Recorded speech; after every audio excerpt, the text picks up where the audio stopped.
Welcome back to the Hoops Temple podcast. Y'all know me, Nathan Schwartz. Joining me is Aaron Schroeder. Good to see you, We're man. good to see you too. We're back. We're ready to finish out that top 200. I told Aaron I've got some squirrely changes that I wanted to make, some deviations from our player rankings. So keep an eye out for those. But Aaron, first, would you mind just reading us 1 through 175 so everyone knows exactly where we're at? Fuck you. I actually have it pulled up. 1 second.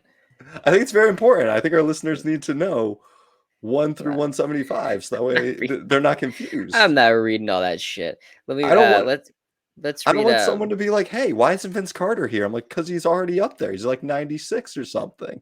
let's start at the what we did last time, which is 151 to 175. Okay. If you'd like to see the entire list, I have it posted on Possible Chairs on TikTok. It's one of my playlists. So 151, we started with Maurice Stokes, then Walter Davis, Matt Calvin, DeMar DeRozan, Brad Doherty, John Wall, Chet Walker, Dennis Rodman, Tom Chambers. 160 was Lou Hudson. 161, Larry Nance, Dave DeBuscher, Bobby Dandridge, Ralph Sampson, Zelmo Beatty, Jamal Wilkes, Walt Bellamy, Elton Brand, Gilbert Arenas, Latrell Sprewell, Darren Williams, Baron Davis, Gus Johnson, Larry Faust, and 175, Hall of Famer Charlie Scott. So basically, everyone that we're going to talk about today is worse or less accomplished because we have some guys that are better but just haven't been in the league that long than DeMar DeRozan. What an exciting podcast. Welcome, everybody, to the Is He Better Than DeMar DeRozan podcast. I'd like you to get us started with the changes you're interested in making.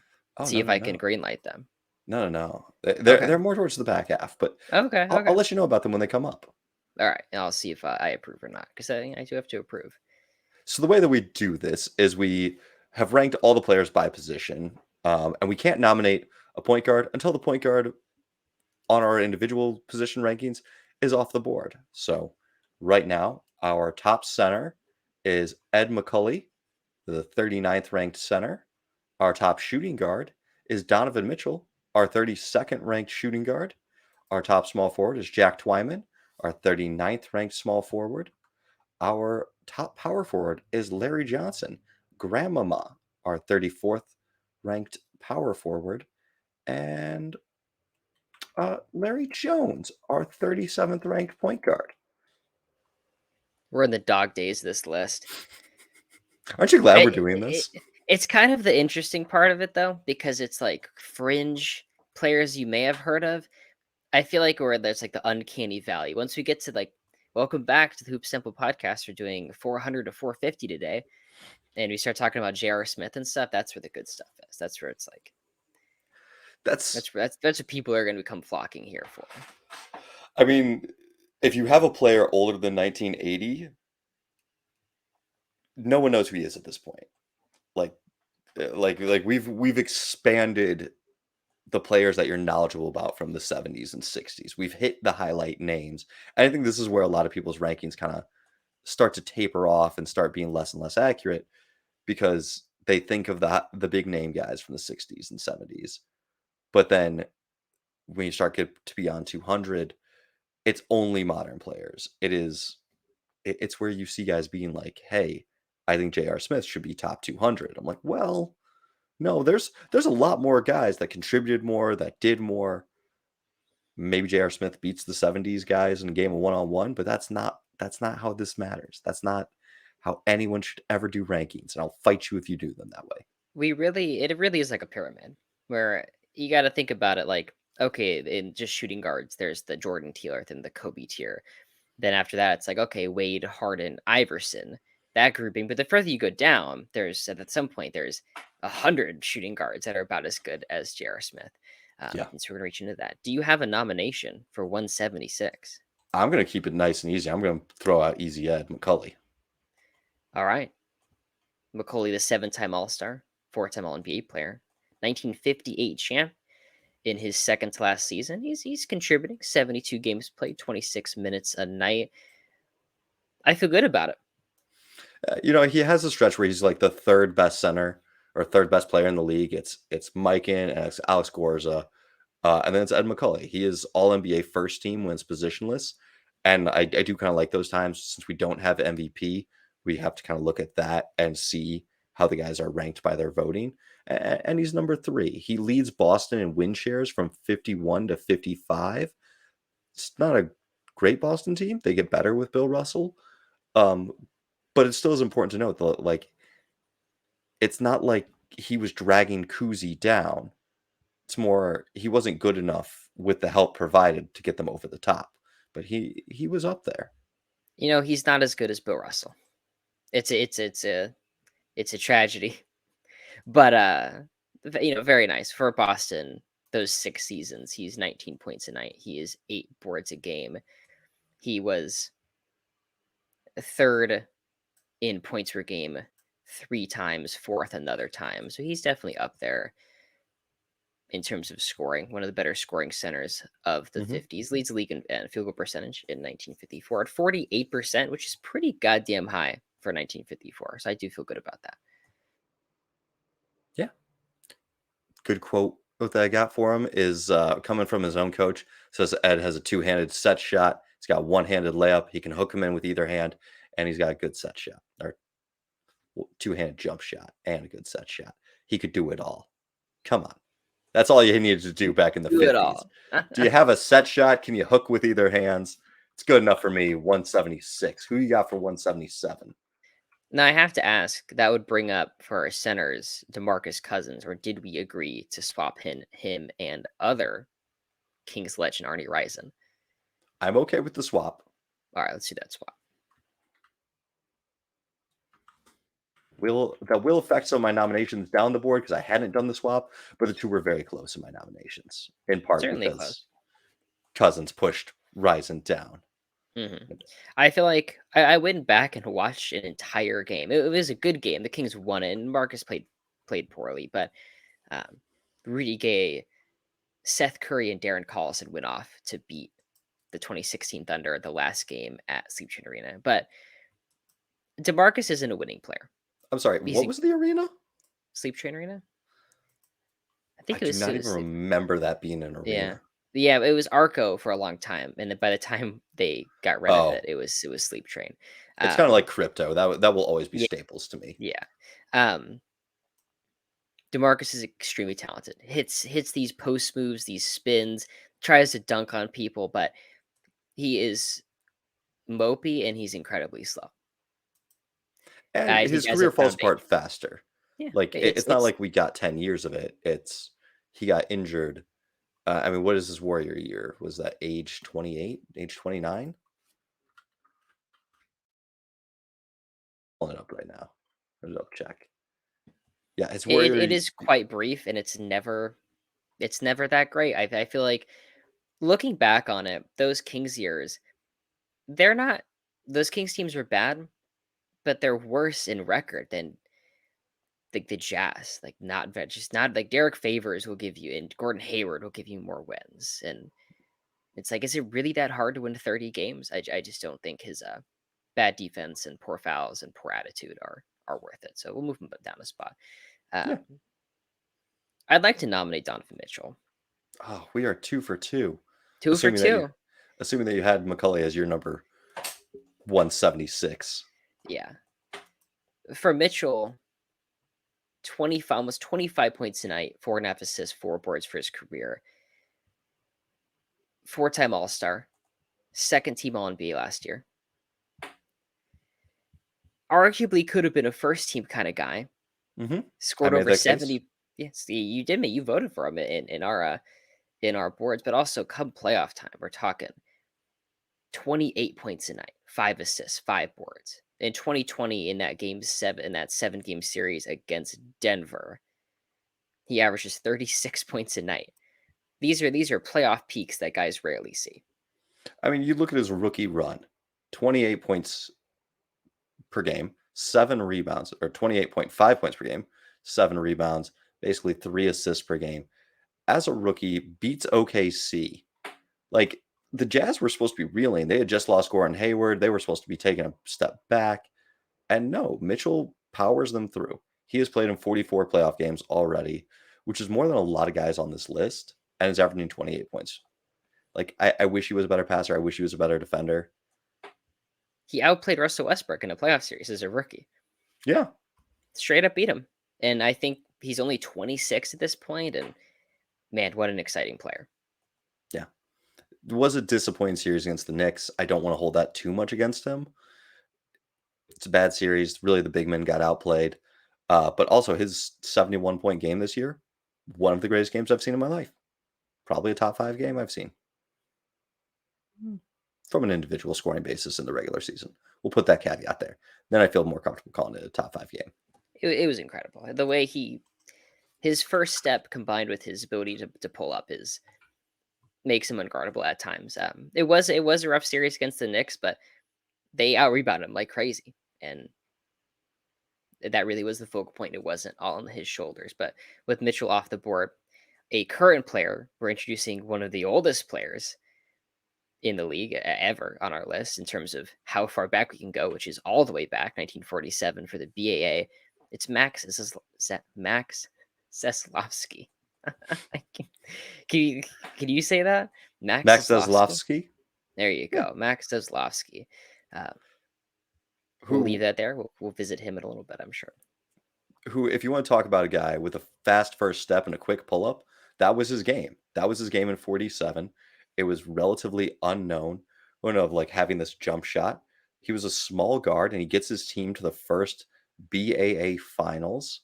They do lose, but it was still like a huge, huge upset because they were playing the he was on the Stags. They're playing the Washington Capitals, coached by Red Auerbach, his first year in the league. And like there was super heavy money on the Capitals to win. I think it was like 10-1 odds. And Max Zaslavsky just comes through. He actually is my nomination for 178. That's awesome. Can we call him Mad Max? So I can stop trying to pronounce his last name. Is that his official nickname? I thought he was part of the Whiz Kids. He's Slats, but an early pioneer of the jump shot, but early pioneer of the one-handed shot. Like, yeah. Pioneer he outscores George Mikan. Was it the second year? One of these years he outscores George Mikan, which if you say you did anything more than Mikan back in that day, it's a good sign. He is all BAA or all NBA first team 4 years in a row. Go from 47 to 50. It's a good career. In the 1951 finals, the Royals take a 3-0 lead on his Knicks, but he leads a comeback. They do lose in Game 7 by just 4 points, but he's averaging a team-high 19 points, a team-high 3.4 assists, and 3.4 rebounds. That was a finals. It was almost 70 years, more than 70 years ago, but we count that stuff here because we like basketball. Did you say that was the 71 finals? 51 finals, but almost 70 years ago. The 52 finals, he pushes the Lakers to Game 7. This is the Minneapolis Lakers with Mike and he's part of a good conglomerate of the Knicks team. It's him, Connie Simmons, Harry Gallatin, Nat Clifton. But he gets 20 points in both Game 6 and Game 7, which 20 points doesn't sound like much nowadays. The Knicks scored 76 points and 65 points in those 2 games. So getting 20 points when your team scores 65, it's pre-shot clock. Yeah, I mean, it's the equivalent of basically scoring 40 in today's game when we're getting 120. It's closer to pre-shot clocks of pre-54. They're playing at similar to the 2000s and lower, and they aren't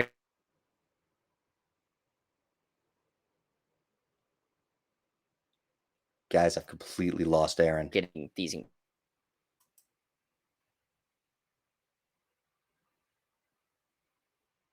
Aaron, you there?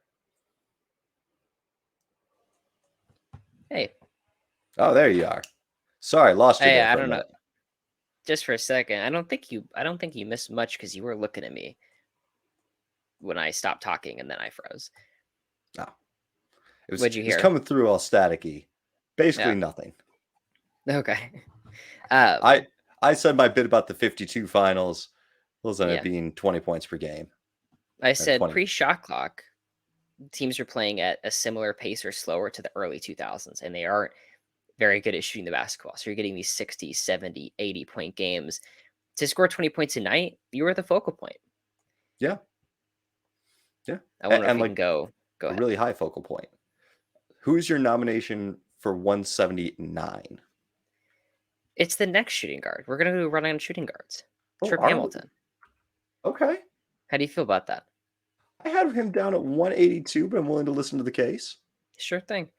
You're looking at a three-time All-Star and a champion in 2004, but really him scoring 18 points a night in his 8 seasons in Detroit, going back to the pace of things, these Pistons teams are scoring 80, 90 points a night. He's Mhm. leading them in scoring. He may not be the best offensive player on the court given Billups is there, but in that 2004 run, he's averaging 21 points a night on a 45% shooting. He's over 20 points a night in the 2003 playoffs, in the 2005 playoffs, 2006 playoffs, in the 2008 playoffs, and these are conference finals runs. I mean, he's the big shot maker on these Pistons teams. He's also an incredible defensive player. He's the primary matchup on Kobe in the '04 finals. So that team is, no matter where Kobe went, a great defender was hounding him. But in Mhm. terms of the initial, because he was a shooting guard, it's Hamilton. Well, and it's important that he's the one getting a lot of the matchup against Kobe because they have Tayshaun Prince, and like Prince and Hamilton did trade off quite a bit, and Prince did get a lot of the assignment against Reggie Miller earlier in the playoffs. But Rip, when he grew up with Kobe, he was great at defending Kobe, and when the Pistons tried to trade for Kobe, he vetoed that trade because he's like, I don't want to go there if you're sending Rip for me. Like, I want to play with Rip. Like, there's no point in teaming up if you send the guy that I want to team up with. Um, so I've got him down a few spots. Can I interest you in a Larry Jones? Not yet, but I am interested in hearing it. I'm not quite interested quite yet because it's just so early ABA. It's I mean, very it's as early early ABA. as you can get, and it falls off, and it really does. But if you have a nice case, I could be interested in it. So the case for him is that he plays at a higher level than Rip. And like Rip, I love him. Rip's got 13 series averaging 20 points per game or better, in which his team goes 15-5. So like he is a leading scorer on a good team and the defense. But Larry Jones, he gets a third place all-star finish. He gets over 30 points in 23 straight games in 69. He's the first MVP ABA, finish, third place MVP finish. I believe so. Did I? Okay, Yes, third place okay. MVP finish in 69. 23 straight games scoring 30 or more in 69. First ABA player to score 50 points. First ABA player to score 5,000 points in their ABA career. Um, it's a lot of scoring. It's a lot of dynamic play. From 68 to 71, he is 25 points per game on basically 41 minutes a night. And it's him and Gordon Hayward. They're a pretty solid squad. He probably wins All-Star Game MVP back when Who's his that teammate? mattered. Not I said Gordon Hayward, Spencer Haywood. Spencer Haywood. Spencer Haywood. Yeah, he probably gets All-Star Game MVP if he didn't arrange a boycott of the games. That way, like he could fight for better working conditions. I Uh, see.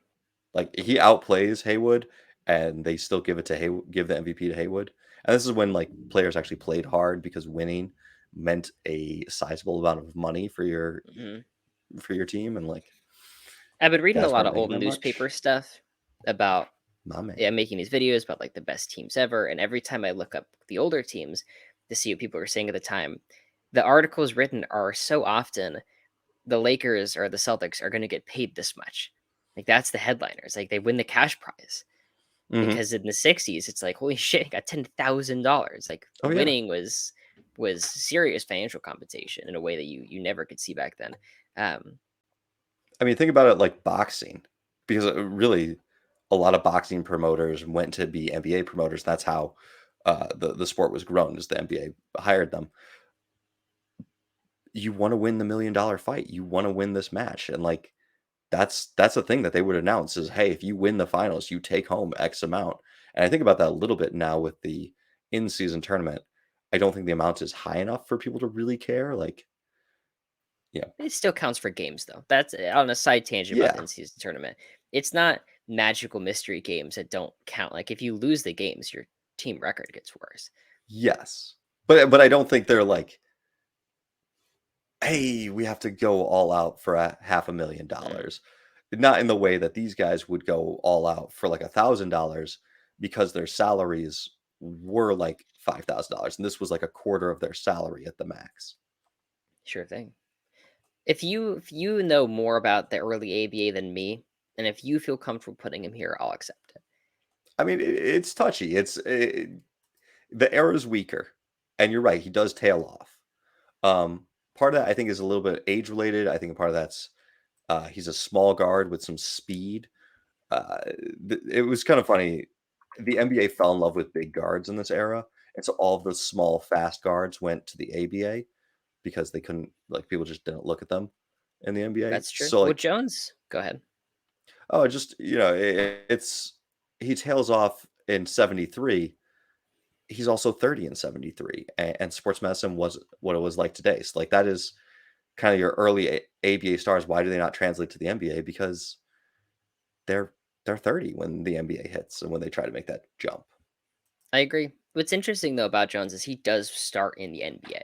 He's taken in, I think, the 20th overall pick Mhm. by the Sixers, and he's essentially just an injury replacement for the 65 Sixers.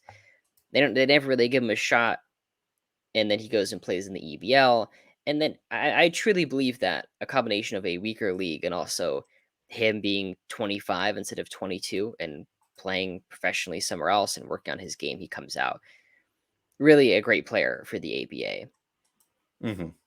You want to do it? Too much Larry I Jones talk? I like Larry Jones. I'm there.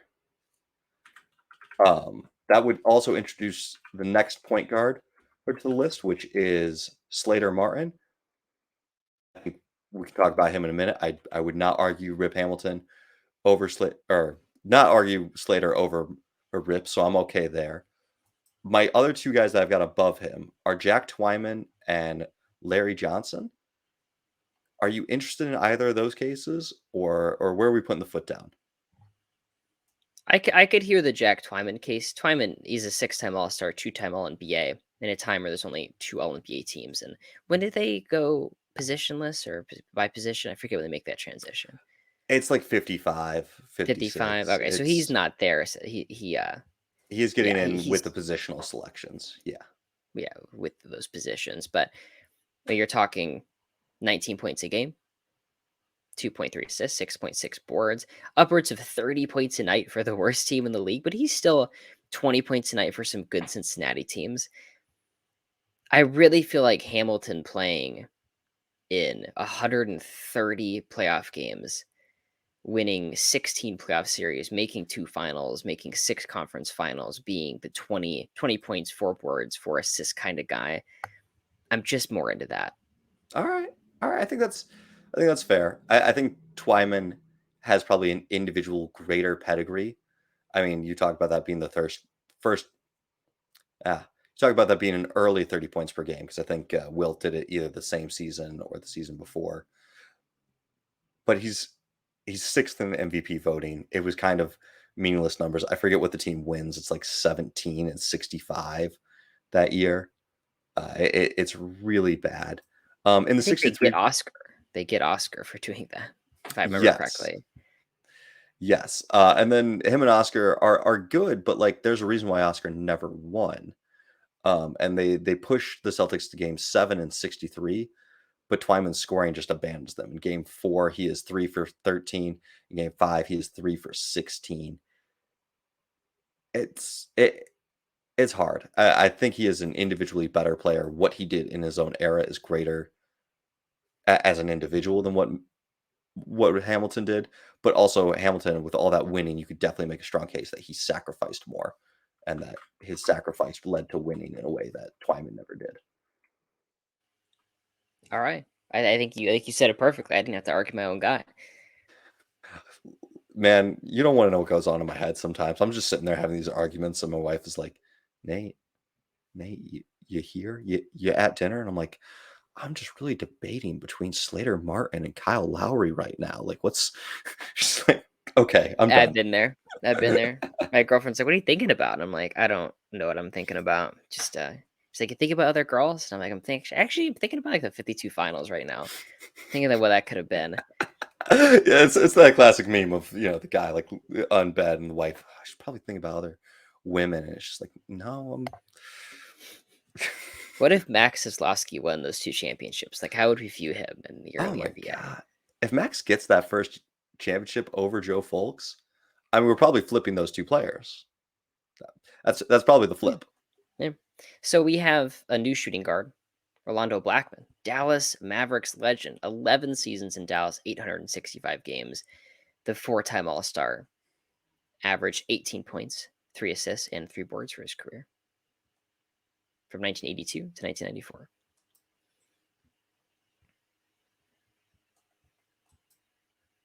Yeah, I don't plan to talk about him. At I, all?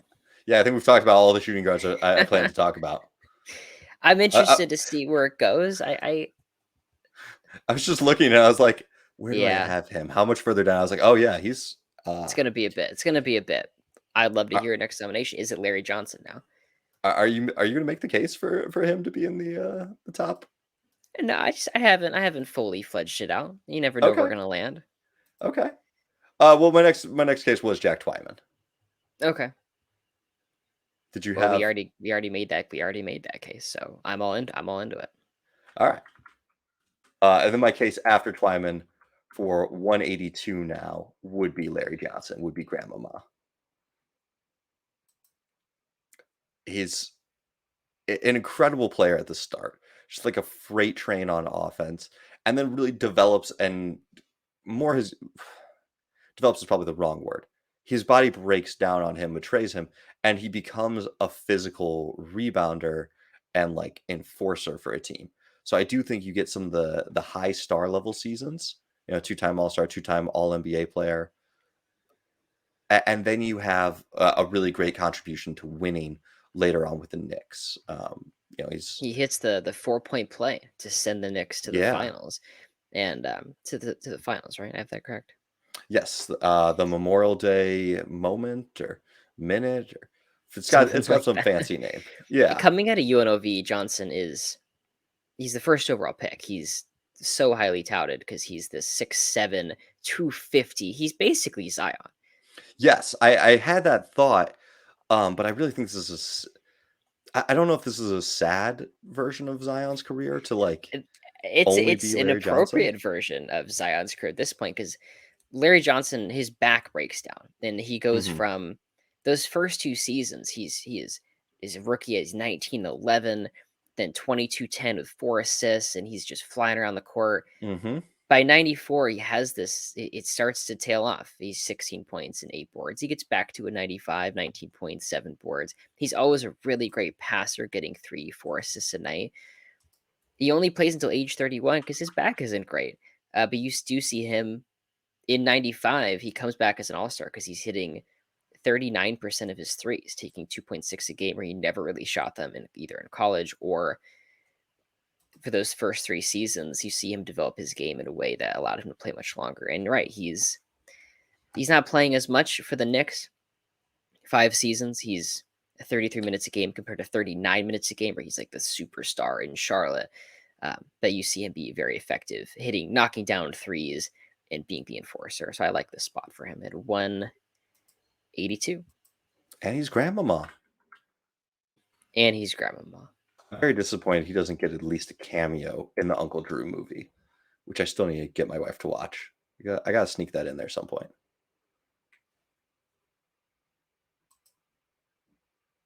Have you seen Uncle Drew?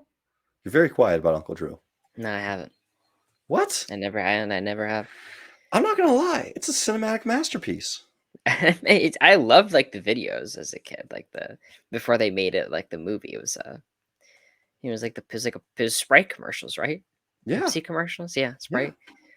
It's a masterpiece of a movie. I'll have to check it out. So we talked about Mad Max earlier, the nickname we're giving him. How about his teammate is the next power forward? Not nominating him necessarily, just saying Harry Gallatin. the 7-time All Star, 2-time All NBA, 1-time rebounding champ, and 54, averages 15 rebounds per game. I think we'll get to him. I think we'll get to him.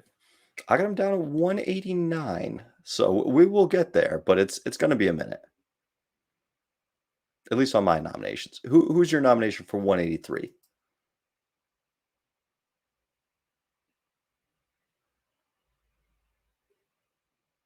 Got a guy for me? 1 second. All right, so we have our nominations as it stands: Slater Martin, Rolando Blackman, Chris Middleton for the small forwards, replacing Jack Twyman, Harry Gallatin, and Arnie Rison. How exciting. Let's do Arnie Rison. How do you Really? feel? I had Ryzen down a bit. I've got a string of point guards here. I'm Okay. just going on a run in a I'm point interested in guards. it, but with Ryzen, you're getting a 4-time All Star, an All NBA player, but also a 2-time champ. Most importantly, 1951, he's 19 points and 14 rebounds a game. And the Royals do win the title. He's the best player in those finals. He's the best player through those playoffs for the Kings. And maybe they catch a break because George Mikan breaks his leg and still tries to play on it, but it's a champion nonetheless. Mhm. And he's arguably the best player on that team. He's a very fast and mobile center. So like Mike and playing on a broken leg against someone who is quick, it's just a really bad matchup. And like regular season 51, he's averaging 16 points. Playoffs, it jumps up to 19.5. Like part of that's just because he was healthy and could Yeah. run around, and it was a matchup nightmare. It was like the We perfect talk about flaw. good. Yeah. We Or talk about Mad Max losing the 51 finals, but it's Ryzen in that game 7. It's a 79-75 game in Rochester. It's super low scoring, and he gives them 24 points and 13 boards. So a massive amount of their scoring comes from that. Have I swayed you at all? I do like it. Yeah, I really All like right. it. I think what probably knocked him down for me was that we hadn't yet updated him over DeMarcus Cousins, and so I was looking at like, well, he's got to be behind Cousins. I don't like Cousins yet, so I'll take it 183. Well, now DeMarcus is our center nomination, so keep that in mind. I will. Not going to mention him for a minute because I want to do my run Well, on yes, on, I think on it's point about time for guards. the run. All right. So let's kick things off. Slater Martin, small point guard, 5'10". That's my size. I wish I was that skinny. Um, but he's the point guard for the Lakers in the 50s. He's winning all of the rings. He is getting, well, not all of the rings. He gets 4 rings from the Lakers and then 1 from being the starting point guard for St. Louis in 58. But basically from 1950 to 1960, there is a case to be made that he is one of the best point guards, maybe like a top 3 point guard in the NBA. He is known for his defense. You look at the stats, they do not jump off the page to anyone. We're talking less than 10 points and basically 4 assists. But part of that is the era. I mean, one, you've got a much slower pace league. Two, you've got a league that really is really tight with giving out assists. Like you have to hit the guy and have him shoot immediately. His basically 4 assists a game is top 10 in assists per game. He would also, if they did positional all defensive teams, he would have been an all defensive player every single year. It's really hard to kind of quantify that with stats. But if you go back and read these books, no one rates anyone else like as a better defender. Like it is a ton of talk about Slater Martin and the ball pressure that he can put on guys. It's a huge reason why. I mean, Mikan's incredible defensively, Mickelson's incredible defensively, but then Martin is that pressure, and it's why that those Lakers teams are some of the best defensive teams of all time relative to era. And I Yeah. think imagine if Kyle Lowry was like a much better defensive player and won 5 championships. And we're going to talk about Lowry eventually, maybe, probably. And I think it's a good spot for him. Did I ever tell you that I used to play hockey? I don't think so. I played like youth hockey, like 12 and under. It was even roller hockey. So it's like close to hockey, but not quite hockey. And one year our goalie quit. And at that age level, they would just like put up like a taped up net thing that had like pockets in the corners. if you didn't have a goalie because we were like kids. I was like, no, no, no, I'm gonna play goalie. And I played. They did like a fall and a spring season. I did 3 seasons as goalie, so like fall, spring, and then fall again. And I scored more goals as the goalie than were scored on me. And it's not because I was a good goalie. It's because we had awesome defense that people just never got shots on me. And like one time they were even just like, Nate, go for it. And so I skated up and scored in goalie pads. Um, but like that's what George Mikan's life got to be like playing with Slater Martin is I can be a really good defender because he's gonna make life hell for everyone before they get to me. Great point. It's a great point. Very good hockey analogy. Also just a chance to brag about 11-year-old Yeah. Nate being a 3 A straight hockey season superstar. shutout goalie. Yeah. Could turn pro. So with Slater Martin off the board, it's Isaiah Thomas up next. Are you going with him again? I'm going with him. I'm going with the 5th place MVP finish back in the day. I'm going with the man that wore it all on his sleeve. This is you know what's going on with Dame Lillard in Portland right now? And then being like, yeah, we don't really owe you anything. Players need to learn, like, teams will not give them anything. Isaiah Thomas, Celtics Isaiah Thomas, gave that franchise everything, playing after his sister's death. Just king of the fourth. I forget what the fourth quarter numbers were. Do you have them there? It's I like don't 50. have him, but he was incredible. 2017 Isaiah Thomas was like you had to watch it. You had to see it Yeah. happen. They're like, hey, there's this like 5'9" guy that's averaging 29 points per game. And at the end of the game, he scores on anybody and everybody. And the Celtics are also one of the best teams in the league. It was incredible. He was second team All NBA that year. Is that correct? Second team? Second team? Yes. Second team All NBA. It is so brave. He's pretty good. He averaged 20 points per game in Sacramento in 2014. He's good in 2016, 22 points, 6 assists. He's an all-star, but that 2017 season, he's taken 8.5 threes a game, 38%, 46% from the field. Did he suck on defense? Hell yeah, he sucked on defense because he's 5'9". But you had to be, I mean, honestly, looking at it, in the come playoff time, he gets hurt. He ends up averaging 23 points and 6 assists against Chicago in the first round, then 27 and 7 against Washington in the second round. Then come the conference finals against Cleveland, he's injured and he basically doesn't play. There's a chance a healthy Isaiah Thomas ends up winning that series. It's not, maybe it doesn't happen. Maybe LeBron and his plot armor doesn't allow it, but there is a good shot because that Celtics team was special.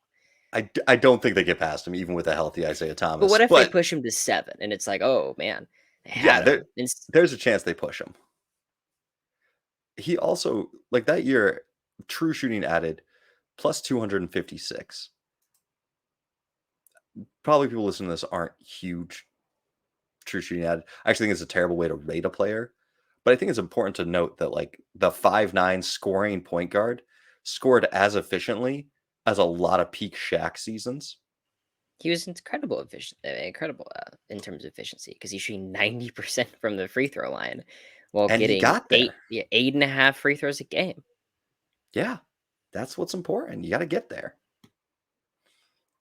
So yeah, I want to continue this run on point guards if you're not opposed to Isaiah Thomas with Kyle Lowry, who I think Kyle Lowry huge contributions to winning. I mean, what he did in Toronto, like the numbers of Lowry plus bench were always so fantastic. I think him and Isaiah Thomas are probably polar opposites.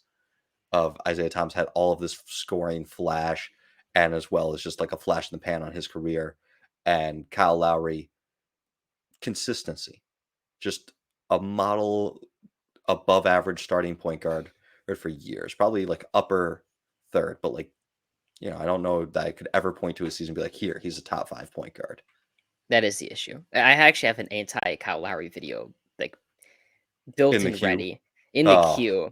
Well, because somebody had Oh. commented when I posted I'm not disagreeing with the selection. I think he's the right pick. Saying he couldn't believe Lowry wasn't in our top 175. And what I said in the video essentially is Kyle Lowry being a 6-time All-Star isn't a good representation of how good he is. If he's in the Western Conference, he makes like 1 to 2 All-Star teams because he doesn't have to compete with Steph or Chris Paul or Russell Westbrook or Damian Lillard or There's one I'm forgetting. James Harden, that's a good one. He was pretty good from 2014 to 2020 when Lowry's making these all-star teams. Like, he's a pretty good player. Even guys like Klay Thompson. He's third team All-NBA one time. He's the second guard on that third team. And that was the year that James Harden was an All-NBA, despite being second in points per game.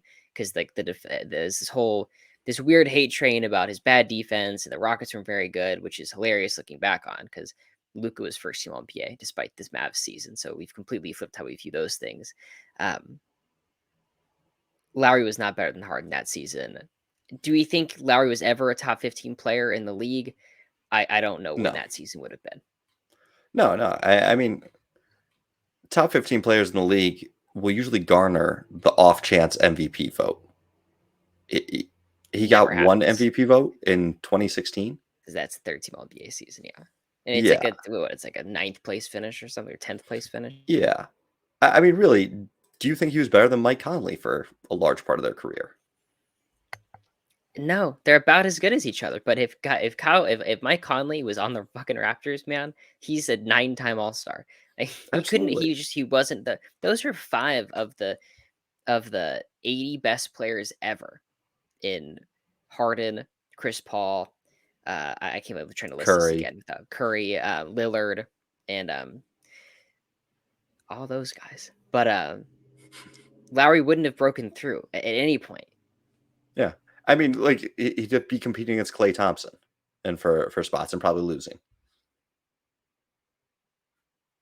Really quickly, here's a great season. 2016, Damian Lillard averages 25 points, 7 assists, and 4 boards, and he's not an All-Star. 2017, he's 27 points and 6 assists and 5 boards, and he's not an All-Star. It's that hard, and Lowry would have never gotten there. All right, I pulled up the 2016 All-Star, which is his best season as an individual. It's his All-NBA year. Here are the All-Star guards in the West: Curry, Kobe, Westbrook, and I think they actually slotted Kobe in as a forward that year. Yeah, they must have put him in the front court. So Curry, Westbrook, Harden, Klay Thompson, Chris Paul. Those were the 5 guards. In the East, Lowry starts. It's him and Wade as starters. Dwayne fucking Wade in 2016. Dwayne Wade was cooked. John Wall, Isaiah Thomas, DeMar DeRozan. Like, it's just a different level. Kemba Walker. Those are the guys he's competing with.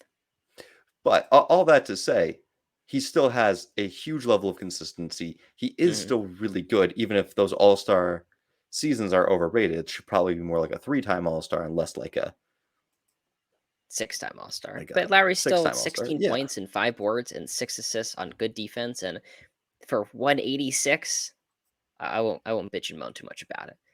Yeah. Do you have a nomination for 187?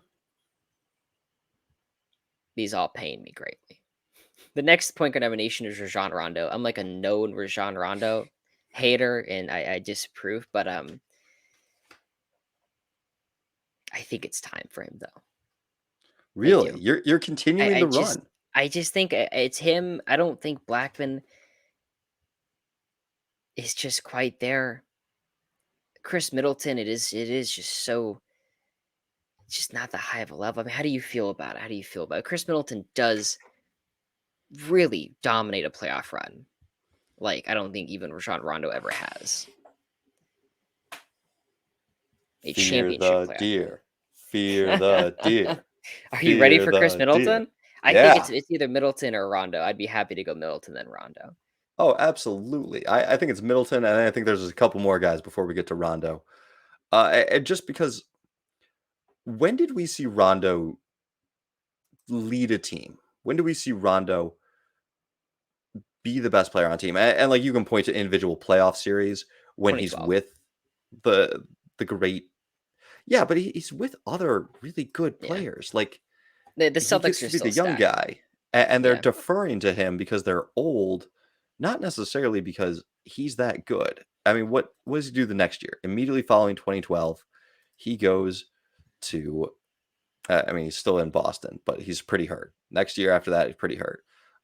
He finally gets out of Boston in 15 after like splitting the year up, and it's just a pretty marginal year. Then you get your Sacramento year. Like, Leads league in assists in Sacramento. How you feel about him in Sacramento? There's a reason you hate him, right? Not great. It's not that good. Um, yeah, no, I think if Rondo's your best player, your ceiling's 500. But they you know you have that 2012 playoff run, and what you see is 17 points and 12 assists, along with 7 boards, and he's awesome on defense. And it's hard to say no to that. I still think Chris Middleton should be the pick here, but maybe damn look at me arguing for Rajon Rondo, but No, I think Middleton is definitely the pick here. I think Middleton's 40-point game in the finals to tie things up 2-2 is huge. I think Middleton's I mean we saw Middleton wasn't at full strength this year and the Bucks lost. Like a Giannis-less Bucks with a half heart or a half three-quarter strength Middleton was not better to get past the 8th seed. Like Middleton when Giannis was he's there. on. You need Middleton. Yeah. You absolutely need Middleton. I mean, Middleton closes out the Atlanta Hawks when he's at full strength. That is a 32-point, 7-assist night for Drew. So with Middleton gone, banished onto the list, it's Dale Ellis, the next small forward. Love Dale Ellis. Gonna be just a minute though. And by just a minute, I mean I actually don't have him ranked. I just love Dale Ellis. Yeah, I'm closing off our positions here. I don't have another shooting guard on this list today. I don't have another or a small forward on this list today. I think it's time for DeMarcus Cousins. I would rather have DeMarcus Cousins than Rajon Rondo. Can we do Harry Gallatin? 7-time All-Star, 2-time All-NBA. Went to 3 finals. 4 seasons as a top 4 rebounder. Made 1 All-NBA first team. You're into it. You're into it. Not really. I feel like he's kind of got the similar case as Rondo as being like, I'm a really good complimentary guy when other people are around me, but I couldn't do it. And I'd rather have the modern version of that in Rondo than the Okay. 50s version in Gallatin. So we're doing DeMarcus Cousins. I think so. All right. I mean, I think the worst thing you can say about Cousins is that he is such a fantastically skilled offensive player that he had to be all NBA in 2016, but was such a abysmal character and personality and absolute zero try hard on defense that somehow voters put DeAndre Jordan above him in all NBA votes. Like that is that's a good. that's It's a like, little oh rough. man, yeah. I think that really shows you where it's at. It's like he was the best center in the league. It's like who the fuck was he competing with? I had made a video a while back saying that if they're like Prime Cousins would be this best center in the league. Do you want to play a game? Figure out if DeMarcus Cousins, like 2017, if he was in the league right now, is he better than Jokic? No, Is he better than Embiid? no. So after that, is he better than Sabonis? No, no, Bam Adebayo? no. Karl Anthony Towns. I think that's about where we're I looking think at. that's I exactly think when you get to that's where about where we're looking at. the thing about Sabonis is you be like, yeah, his rim protection isn't good. That dude tries so fucking hard. He hustles and he gets in position and he run. I mean, there was a stat that came out that him and the Kevin Herter were like the top 10 for distance traveled Mm-hmm. this season. I think Marcus Cousins was dead last in distance travels. He was always the last guy up the court. He was always the last guy crossing half court, getting back on defense. Or Sabonis hustles like that, and you need that from your best player. And I think he's about Karl Anthony Towns. So I've thought about this a lot. Poster culture kind of ruined the NBA for a little bit because guys didn't want to be put on posters. Kids would hang up posters, they'd be all over the walls. And like, I mean, I grew up putting them on walls. I got a Sports Illustrated subscription at one point in my life. It was a birthday present. Anytime they had an NBA poster, cut it out. I've got Kobe yamming on Yao Ming. It's an awesome poster. That's not current culture. I'm sure kids still have posters. Kevin Durant still does that shit. He still Well, ducks every single that dude, he's a coward. Get under those dunks, Kevin. I mean, it developed a whole group of players that like I'm just gonna let a guy blow past me as opposed to getting dunked on. Now we have Shaqtin' a Fool. Now we have YouTube. Now we have TikTok. If you just stand there and let a guy blow past you, you're going to be put on a highlight reel. Sure, you're not in the picture for the poster, but like it's still there. It's still out there. You're still getting clowned on social media. And like I appreciate that Sabonis tries. He'll get dunked on, but I'd Dude rather have a gets guy dunked get on a dunked lot. on. Oh Yeah, yeah. Oh yeah. It's hard because DeMarcus isn't getting off the floor in terms of these dunk attempts, but Sabonis gets dunked on a lot. he's not getting Um, within 5 feet of the rim to even contest. for Yeah. DeMarcus, 2014 to 2018, 26 points a night, 12 boards, 4 assists, a steal and a half, and a block and a half. He's really doing it all. He also is fouling 4 times a game and turning the ball over 4 times a game, which is a whole other thing. But the offensive ability for him to go get 50, to go get Hmm. 45, it was there. And at this Hmm. point, you're not seeing much. I mean, he's having from these other guys in terms of, oh, could Rolando Blackman get you 50? Like, not really. I think in terms of talent, this is the right spot for DeMarcus. Yeah. So if we put DeMarcus in at 188, then we can put Rondo in at 189. And then here's where I'd like to get squirrely. I want to pull up Rasheed Wallace. I know you had just done your Hall of NBA dumbassery. You'd put him on there. You were a little bit harsh. You just wanted to poo-poo his performances. We've ranked him way too low in our power forward Rasheed rankings. Wallace. This guy changed the NBA landscape. He became one of the first stretch fours to kind of shoot it at a high volume. It opens things up for Portland. You made fun of him only averaging 16 points per game during the regular season during that 2000 run where they pushed the Lakers to game 7. Well, in that Lakers series, he's averaging 22 points per game. He is the leading guy. And when the rest of the Blazers fold in that fourth quarter, it is Rasheed versus Shaq and Kobe. Can he stem the tide? Then he goes on to Detroit. He is a pivotal piece. They do not win the championship without Rasheed. His defense, his ability to both defend Shaq and then switch and not get torched by Kobe, huge. His ability to take away Carl Malone when the couple of games that Malone plays. So I think he only plays like 2 or 3 games. Huge. We've got top player in the league for a couple of years, and we've got contributions to a championship. Come on. How is that not better than Harry Gallatin? Because he's an insane person. That we just did DeMarcus fucking Cousins. But even DeMarcus was, I think DeMarcus was a better player. But I mean, Better just player. the 317 technical fouls. He had 40 something technical fouls in 2002. You talk about winning a championship. I think about championships lost. I think if you replace some of these, if you replace some of these seasons with looking at our power forwards, like with a Buck Williams or with a Bobby Jones, you tell me Portland with Bobby Jones doesn't do the same thing, except for Absolutely. he's just like a Absolutely, they're he's not just doing the same thing. they're doing the exact same goddamn thing. No, no, They're doing the exact same thing. There's a Terry Cummings. Terry no. Cummings is just a better player, and Rasheed Wallace is too unstable. Terry He Cummings got is pulled when no. Rasheed Wallace got pulled over with Bonzi Wells in their Hummer, and he said, "Yeah, we had weed, we smoked it all." That should have that should have been. I can't. We put him so low. Yeah, we put him way too low. I This think guy we could put is like Pascal Siakam. no, no, no.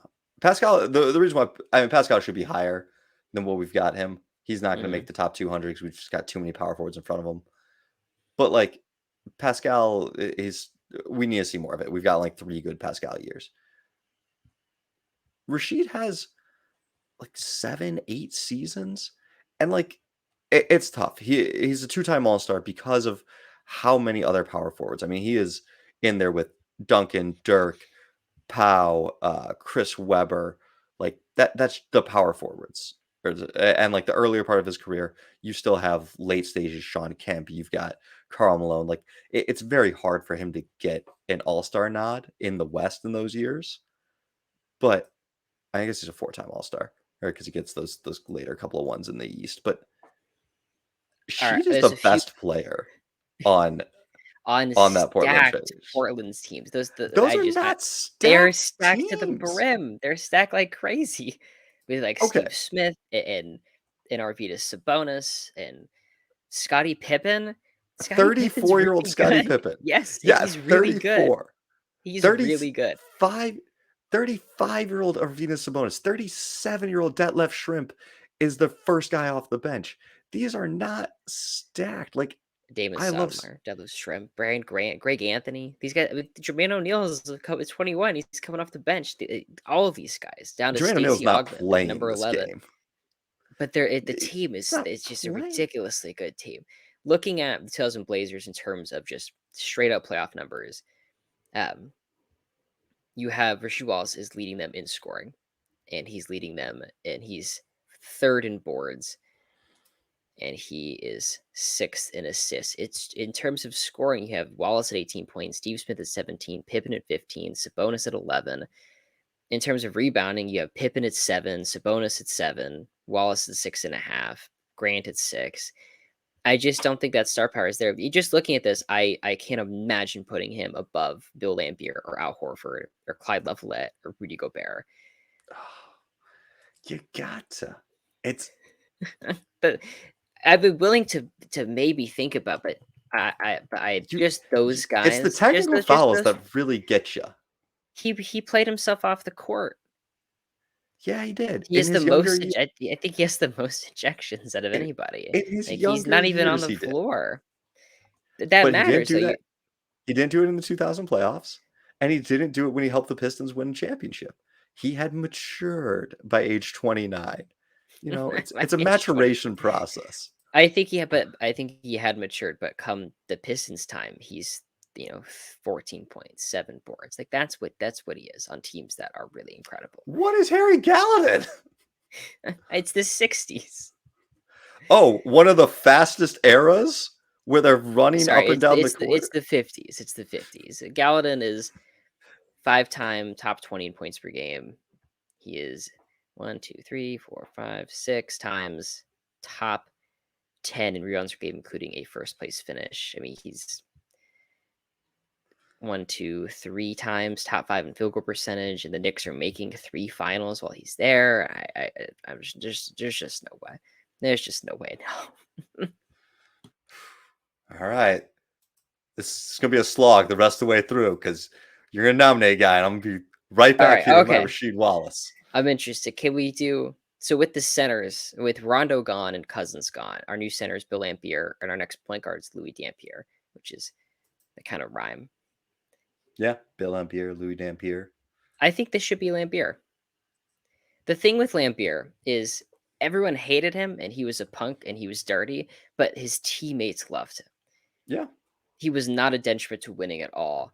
He was just a dirty fucking player. From 83 to 87, he's 16 points. He's 12 boards. He has a rebounding title. He's one of the better defensive centers in the league. Come 89 and 90, when they're winning those championships, he's not scoring as much. But 89 finals, he is just 8 points and 5 boards. But the 90 finals, he's 13 points and 13 boards, and he's always a defensive enforcer. I think this is my pick. Over Harry Gallatin? Yeah. All right. I like it.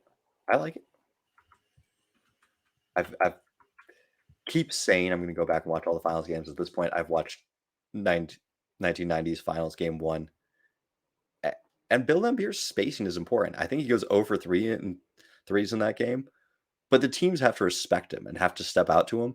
And you watch basketball of the 90s, it's horrifying. It's Joe Dumars driving in with 5 Blazers in the paint and then like trying to shoot. Anyone that can space the floor in that era is so huge and so impactful. And the fact that that's your center, and the fact that he still rebounds pretty well for a big man despite spacing the floor is really important. So yeah, I'll take it. Can we do the next center? Can we Some guy nominate with Rasheed Wallace? no, with 167 playoff games, 16 playoff series wins, 12 points, 8 boards, 3 assists, one of the best defensive centers slash power forwards of the era. Al Horford. But he played on stacked Atlanta Hawks. They had Josh Smith. But he wasn't an idiot. The thing with Horford is it's winning contributions where I think there's an easy case to be made that Wallace took away more wins than he gave. Has Al Horford helped win a championship yet? What's he having for that Boston Celtics team right now? Looking at Oh, he's averaging 9 points. Averaging 9 points, 6 boards this past year. that's true. These things are true. I think, but looking at like 2022 at age 35, Horford was 9 boards with 12 points on 52% shooting. That's basically what Rasheed is for those Pistons teams, except for Horford has it's longer and he doesn't get thrown out of games like every other game. He stopped doing that. Yo, hold that against this man for his whole goddamn career. He set the record it for was- most technical fouls, and he did it again the next season. He broke his own record. The Yeah, reason it's that like you 39 get like and 41. Come on. that's Don't so you like many someone that technical strives to be fouls. the best they can be? Don't you want That's- someone who's like, you know what? I set the bar and I'm going to come back the That's- next year and top it. That's so many technical fouls. That's just and that's why they have the rule for Oh, yeah. for where you get suspended after 16 after just I think it's 16 technical fouls now or something. Yes. Or is it? Yeah, that's Rasheed Wallace would have never played a game. Well, they made that rule while he was in the league and they asked him about it. He's like, I guess I'm not breaking my record. Yeah, It's just seriously. disappointing. Just heart-wrenching. Takes the man out of it. Okay, I'll let you do a Yeah. nomination and don't make a Rasheed Wallace. Don't do this. Go back. I'm- to the West. I'm totally fine with Al Horford. All right, if we got to stick with the power forwards in their order that they are, I'm putting in Harry Gallatin. We're just gonna blitzkrieg power forwards till I can get Rasheed in the top 200. I'm not walking out of here without this. I'm making it my mission. That's terrible. So with Gallatin gone, it is Terry Cummings, who's just a better player than Rasheed Wallace, which is fine. You don't have to admit it. Why? Because he played like 1,000 games. Because he averaged played 20 points per game from 83 to 90. Because Yeah. he, couldn't help 'Cause- David Robinson. Yeah. Why didn't the He's Spurs not- ever win? Where's was- Terry Cummings Okay, we in can the we can 90s? talk about that. For the Spurs, 1990 Western Conference semis, he averages 26 points and 9 boards, and they lose in 7. Surprise, that is more points than David Robinson averaged in that series. So I think actually David Robinson failed to help Terry Cummings. Yeah. And there is a knee injury that robs the later half of his career.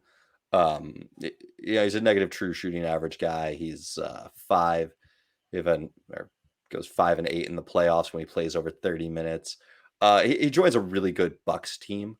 Like they're winning 50 games a season, basically, dips down to 42 and 49 one year, but like 59, 57, 50 wins. I do like the Terry Cummings. He's 5th in MVP in 85 behind Bird, Magic, Moses, and Kareem. He's Ahead so of good. Jordan and Bernard King. In 85, they play the Bulls. Michael Jordan is on the Bulls. Do you know who leads that series in scoring? Terry Cummings, only man to ever outscore Michael Jordan. Mm-hmm. Think about that. All right. Hey, this is working into my agenda. We're just going to blitzkrieg through power forwards till I get to Rasheed Wallace.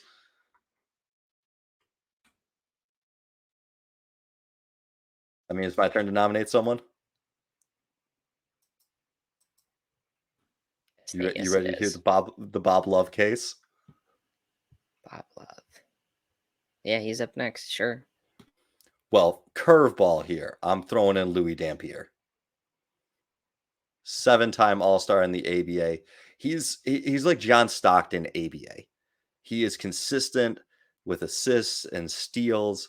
Led the NBA in total steals by like 1,000 at the end of it.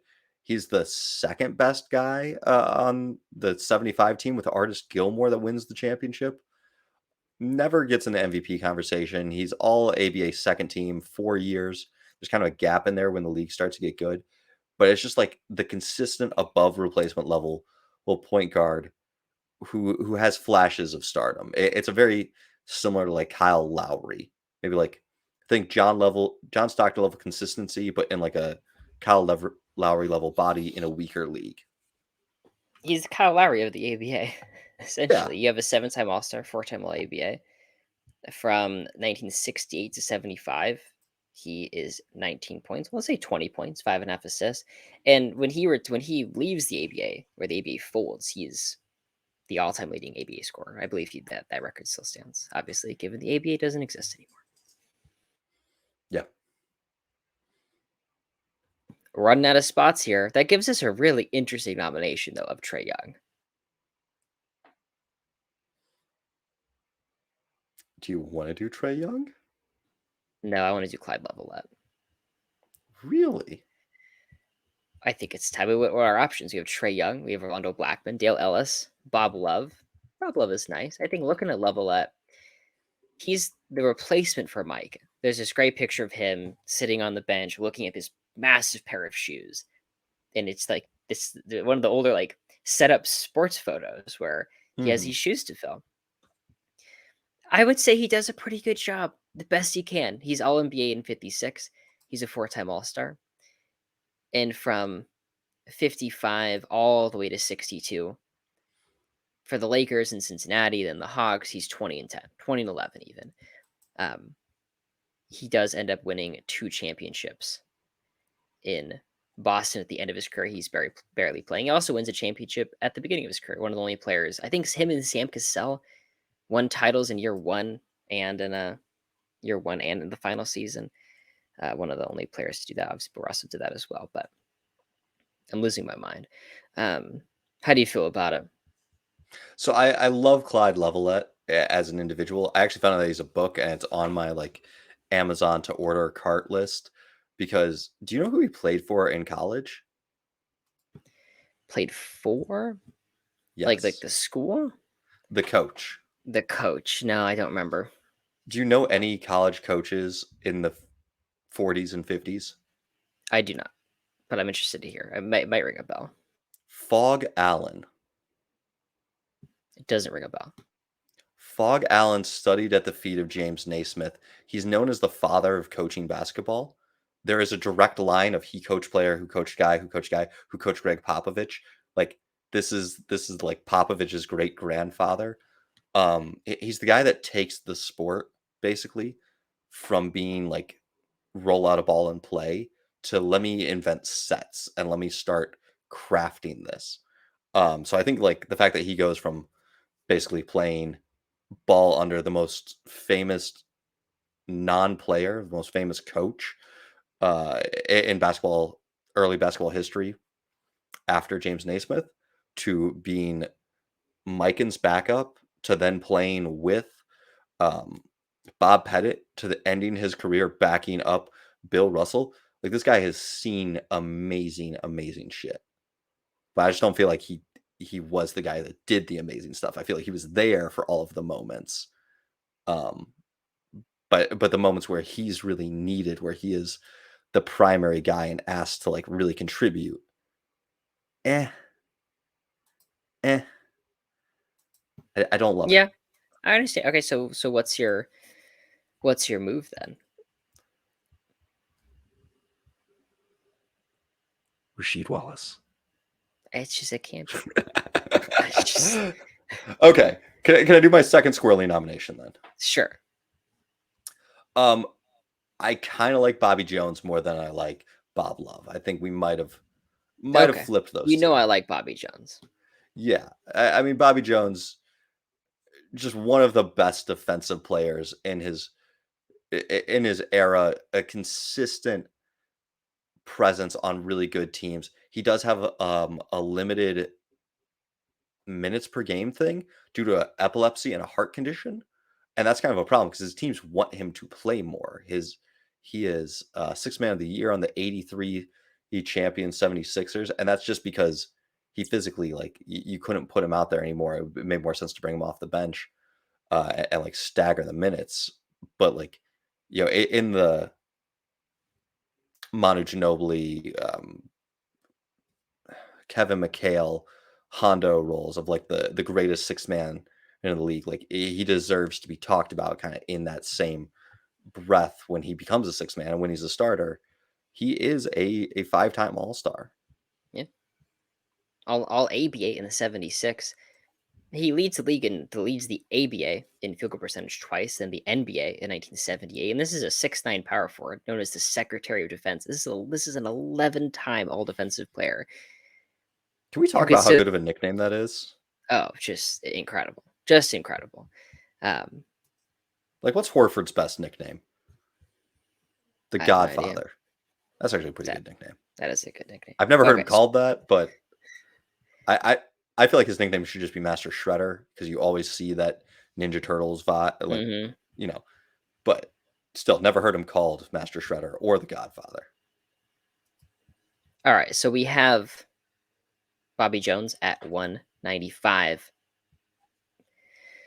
Very squirrely. Is it Trae Young time? It's Trae Young time. God, it's Trae Young time.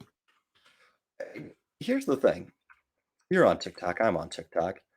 Michael used to be Trust the Love. Now is, I don't know, the Trae Young Oh yeah, agenda. yeah, I know that guy. He posts a lot about Trae Young being a top 5 point guard in the league. And I don't think he's there, but there are some good points in there. I mean, Trae Young is a prolific scorer, and he is a high volume passer. I do wish that his possessions were something more than the ball is inbounded to Trae. He dribbles up, he either shoots or he passes to a guy that has to shoot, or like we'll never see the ball again. If that guy wants to take a shot on this possession, he needs to shoot it now. Yeah, Um, like, the ball but never really comes back to you. yeah, the ball, and I think part of that's Trae Young is that people just don't trust that they're going to see the ball back. But he is an No, awesome talent. He's he 5 could years get in you the league. 30. He could get you 30 points, get you 10 assists. Yeah, and he upset the 76ers. I always bitch and moan about how that run's overrated. The Knicks weren't that good. Philly's imploding, and then they lose to Milwaukee. But Philly's imploding because the Hawks are good. By the end of it, it's like this team. I don't think the Sixers could beat anybody in a 7-game series, given where we're at mentally. But part of that is Trae Young kind of really beating them down. Mhm. Um, Now, as much as we say that, he was 5 for 23 in game 7, 2 for 11 from 3, 6 turnovers, still 21 points and 10 assists. So like yeah, box score stats are fine, not exactly the most efficient Kevin Herter numbers got out hot. there. Kevin Herter Oh got yeah. hot in that game, and John Collins I think he had a nice steal at the end, if I remember correctly. Um, there was a steal at the end that kind of sealed it. The team really came together. Um, Yes. that's a win on Trae Young's resume, and I think as we go, he'll move up this list. I still don't like him very much because he sucks on defense and he dribbles the ball all the goddamn time. And I have a fundamental belief that those players aren't very effective. But at this point, I think I'll take it. I mean, I think an important thought process or thought exercise to go through at this point is if he never plays another game, do we like his career more now or Ben Simmons' career? Damn, where do we put Ben Simmons on our? Ben Simmons is not too much farther back, like in the Yeah, point guards rankings. And I think like, hey, they both showed that they have these amazing skills, and Ben Simmons just completely stopped playing basketball. Trae Young, if all he does is stay healthy and never improves, he'll still rise up this list. If he actually improves, like he's got a lot of point guards he could jump really easily. I mean, it's not like Isaiah Thomas has this locked in for years and years. Like 2 more years, he's over that entire cluster without ever working on his defense. Like if he's just this guy, but if he actually works on his defense and grows, we'd be looking works at. on his defense.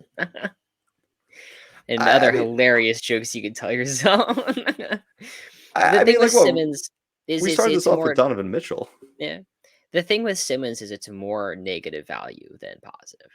Yeah. And you're looking at like, yeah, he was really talented, but it never worked well in the playoffs. And then he's been tanking the last few seasons. That report came out yesterday. He's not even playing like 3v3, 5v5. He's not even ready yet. Nate, I have a Yeah. squirrely pick. I have a squirrely nomination. Oh God. I'm worried. Is it Joe It's it. Johnson? Oh God, no, no. It's Mo Cheeks. Maurice I, Cheeks. excuse me? It's You need them. some Mo Cheeks? Some Mo Cheeks. With Maurice Cheeks, you're getting. Oh man, I should prepare this better. 1 second. I wasn't prepared for a Mo Cheeks conversation. I've got Yeah, all my notes. but we're here now. If I remember correctly, he 4-time okay. All-Star, Yeah, 5-time All-Defense, 83 champion. yeah, 83 champion. Actually I played more think than when he Bobby Jones. retires, played more than Bobby Jones. When he retired, he was first in steals, and I believe second in assists. Yeah, it's because Let they me just get started the math. counting steals. Yeah, Like but he plays from in like the that, first year. but from that stretch, we starts in 79. When did they start counting steals? 77? So the But I think, third year? but I think what you're getting is he's still averaging 2.1 steals per game. Like even today, um, he's sixth in steals and he's still 15th in assists. You're getting someone. He's like the scoring really isn't there, but he is like 1986. He it's a 54 win team. He leads the entire league in minutes, 40 minutes a night, 15 points, 9 assists, 2.5 steals. He's a Hall of Famer for a reason. I do think him missing the top 200 wouldn't be right for someone that's played in 133 playoff games, made 3 finals, 16 playoff series wins, 14.7 assists, 3 boards in those finals, and 51% shooting. You're talking about a really efficient scorer. Can't do it. Can you think you can make him in the top 200? Like number 200? I'd consider it. Okay. I would consider it. But like there are just other guys that we talked about when we did point guards that I mean, are we gonna put him over Terry Porter? Yeah. We've I put got him him over right that. behind Terry Porter. And like I think Kip, I'd rather have Porter. I would not rather have Porter. You wouldn't rather have Porter. No. The starting point guard on back-to-back finals teams. And like arguably the second best player on those finals teams. Yeah, but those teams, those are just finals teams. These are champions we're talking about. Starting point It's guard on a championship team. yeah, because they had Dr. J and Moses Malone. they were This is like I have them as like the fifth best team ever, and Cheeks is a part of that. he's a part of it, yeah, but like Okay, so we have what do we have he's- left? So if we do it in order, Kemba Walker is our new point guard. Rolando Blackman, Dale Ellis still there. Power forward is I'm only wanting to talk about power Bob forwards Love. the rest of this day. It's Bob Love. Yeah, because then you have to get through Derek Coleman. You want Derek? There's no way in hell I'm putting Derek Coleman above Mo Cheeks. That's fine. That's fine. Actually, we probably shouldn't put Buck Williams above Mo Cheeks either. Or we definitely should put Buck Williams above Terry Porter. You want to do Kemba Walker and just say fuck it? Just go No, off, I off the want to rails? do Rasheed Wallace. Let me have Rasheed. Why Rasheed Wallace? Nate, we're doing just because it's 200 doesn't mean you have to go all in. We're gonna do top 500 players. Oh, Why now? The next week we can start top 300 and you can have him. He'll be in there. He'll be in the top 300. You're gonna put him in there with Eddie Jones and Dale Ellis and Carlos Boozer. Yes, Put that's this where man with that. Yes, Boozer. I don't know. I don't know if he's better than Carlos Boozer, and we have to have these conversations. Oh my gosh! All right. You know what? We need to trust the process. Mm. We'll We get there, have and we can always have amend our it. If I find something, I'm like, all right, Rasheed Wallace, I was wrong about Rasheed Wallace. We'll come back to it. all right, but I task you to go do that research, to go work All at right, it. I'll make that happen. Watch Rasheed. Listen to Rasheed. Love Rasheed. All right, I'm just going Bob Love then.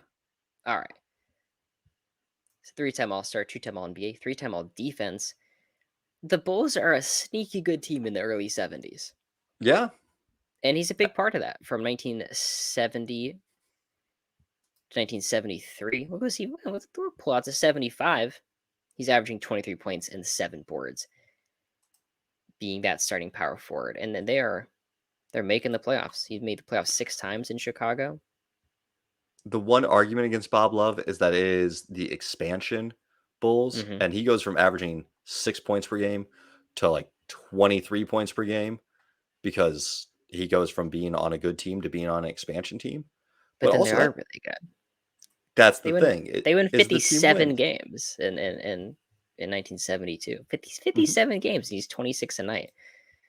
Well, what do they? When do the Bulls start here? Trying to see if this is their first year. Is 69, 70? No. Okay, so it's their third year, but basically his second season with the team, they win 51. The third year or the third year with them there, 57, then 51, then 54. Like I think it's just a little bit of a delay. It's not that he goes to this bad team. It's that He's he getting gets better. really good. Yeah. Shocking. Athlete gets better. Um, all right. That gives us Derek Coleman, and Derek Coleman's not making this list. In the final, we have 3 more spots: 198, Derek 199. Coleman is power forward DeMarcus Cousins, though. I'm just saying. Yeah, He is his 4 years of absolute brilliance and then develops a weight problem and tails off much sooner than you'd want. would you rather have him or Rudy Gobert, though? Because Rudy Gobert is still on the centers list, and I kind of want to get him in here. Oh, you want to.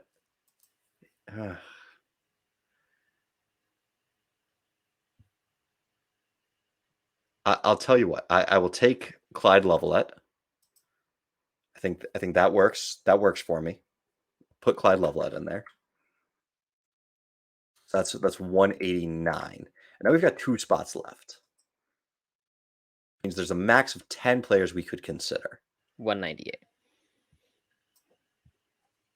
Yes. Yes, he's 198. So we're on to 199 with a max of 2 more players we can consider. I'm now starting to look at everyone and the guy behind them. Like we That could would go be Kemba Walker, James Silas for the point guards, Rondo Blackman, Alvin Robertson for the shooting guards, Dale Ellis, Michael Finley for the small forwards, Derek Coleman, Buck Williams for the power forwards, and Rudy Gobert and Bam Adebayo. You want to go centers? Both centers? Let's do Kemba it. Walker? Both center? I think both centers. All right. Would you rather have Kemba Walker than Rudy Gobert? And they're both modern guys. No. I think I'm Like good. we don't need I to think overly discuss it. I think Kemba's going to be very early off the board. I could be talked into him over Bam, but I really do think that this last playoff run was huge for Bam and what Bam did. I also think if Bam was healthier in the bubble in that finals, maybe the Heat win, and that's a tribute to how good Bam was. I'm really looking forward to next year after we have another season of basketball and we can officially declare Bam better than Rudy Gobert. Get that flip flop in there. But all right. yeah, I think Finished up the top 200. that's close. That's good. Just for fun, we ended up we started with 50 from each position. We landed with 7 point guards left, 17 shooting guards left, 10 small forwards left, 12 power forwards, and just 4 centers. 5 centers. I have Jermaine O'Neal, Sabonis, Joakim Noah, and Karl-Anthony Towns. I hate to tell you this. We're not. Oh no, we're good. All right. Okay. All right. Good. I wrote the players down wrong. Okay. All right. So Whew. starting 176. Is it Mackley or Macaulay? I always forget. Macaulay. Let me look it up real quick. Macaulay. I think it's Macaulay. Yeah, Macaulay. That's what I said. You can just trust me. We'd be wrong together. No, I didn't. Neither one I said was the option. 176, Ed Macaulay, Donovan Mitchell, Max Zevslovsky, Larry Jones, Rip Hamilton, Jack Twyman, Larry Johnson, Arnie Rison, Slater Martin. 185 was Isaiah Thomas of Celtics legend. Kyle Lowry, Chris Middleton, DeMarcus Cousins, Rajon Rondo, Bill Laimbeer, Al Horford, Harry Gallatin, Terry Cummings, Louis Dampier, Bobby Jones, Trey Young, Bob Love, Clyde Levelette, Rudy Gobert, and Bam Adebayo. I like it. We'll come I back like to it you a lot. for the top 75 point guards ever as we expand that list from 50 to 75. We just see which guys we might be discussing in the top 75 point guards. We're gonna get to Mookie Blaylock. We'll probably get to some Mike Conley. I don't quite know if we're gonna make it all the way down to Andre Miller. Just going off of who we have left in the Matrix. Some Oof. Ben Simmons, some Stevie Franchise, Well, the next Stephon 25. Marbury, Didn't we already John talk? Morant. Yeah, John Stephon Marbury. Morant. Stephon Marbury was. You've been pushing him back. He was already up in there. I pushed him way back. Norm Nixon, Drew Holiday, Goran Norm Dragic. It's a Nixon. fantastic group. Roger Goran Strickland. Dragic is the 75th point guard in the Matrix. It's him and Mark Jackson is 75, 76. We'll see how we end up ranking these guys, but yeah, it's gonna be fun. I'll send you the list of the next 40, so that way we can try to figure it out. I have you already sent me point guards, shooting guards, small forwards, and power forwards. I just don't have centers. Oh, well, I'll send you the next 50 centers because we'll probably go through that many. Sounds good. Cool. Where can the people find you? Possible Chairs on TikTok, posting anti-Kyle Lowry propaganda. Find me at Hoops Temple Pod on TikTok or hoopstemple@gmail.com. Shoot us an email if you like the show. Love to hear from you.